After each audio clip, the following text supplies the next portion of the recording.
Oddiel rekreačného športu neleňošil ani cez leto. 2. augustový víkend usporiadal 7. ročník majstrovstiev Slovenska amatérskej volejbalovej ligy. 142 hráčov v 18 tímoch si zmeralo sily na dvojdňovom turnaji v športovom centre Aréna. Prvý deň hrali základné skupiny a v nedeľu sa stretli už tí najlepší v semifinále a finále. Moldavu zastupovali 4 tímy. Môžu hrať tu na iba neregistrovaní hráči, žiadny registrovaný hráč z ligy alebo niečo nejakej súťaže vyššie, ktorá je evidovaná na federácii volejbalovej. Nesmie tu nahrať, každý sa kontroluje podľa občianskeho preukazu. Sú tu družstva od Humenného po Liptovský Mikuláš. Nejako tento rok máme ich trošku pomene, ale oni sa väčšinou vracajú tu kvôli tomu, že nesmú byť, je to turnaj len pre amatérov, no a zase ale aj na druhej strane niektoré tie ostatné družstva odradí to, že všade v každom družstve je jasne jeden, dvaja nejakí registrovaní hráči, ktorí tu vedú. Je tu problém s tým, že nemôžu hrať. Predtým, ako Moldava sme chodili, keď ešte som hral ja volejbal a ako Moldava odjak živa chodila a vždycky bola na poprednom mieste takých amatérov. Hralo sa v Mošovciach a v Liptovskom Hradku.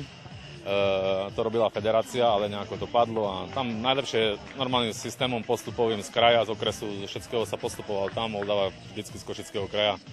Skoro každý rok postupovala a ako nikdy sa nám nepodarilo to až tak vyhrať, ale skončili sme väčšinou na 4., 5. a takto mieste. Nekoná, federácia to nerobí, my sme si to tak že pomenovali, že majstrovstvá Slovenska, ale získali sme takého partnera, ktorý má amatérskú volejbalovú ligu Slovenska a sú to akože majstrovstvá amatérov amatérskej volejbalovej ligy Slovenska, keďže od federácie by bolo asi ťažké získať tento koeficient. Ohlasy na predchádzajúce ročníky sú len pozitívne. Sme prišli do Liptovského Mikuláša, chodíme tu už 4 roky. Dvakrát po sebe mnohí hrali teraz posledne. No a môj tým spočíva tuto Kafke, Lolo, Pajo a Babi. Zuzka, Iva, Majka. Ako hodnotíte tento turnaj? Veľmi dobre, len tohto roku je menej mustiev, ako bývalo po iné roky. Ale dobre, počasie je dobré. My sme prišli zo Spiskej a tak chodíme na také turnaje mixové tiež, ale nie vždy v takom istom zložení, vždy sa nejak postriedáme.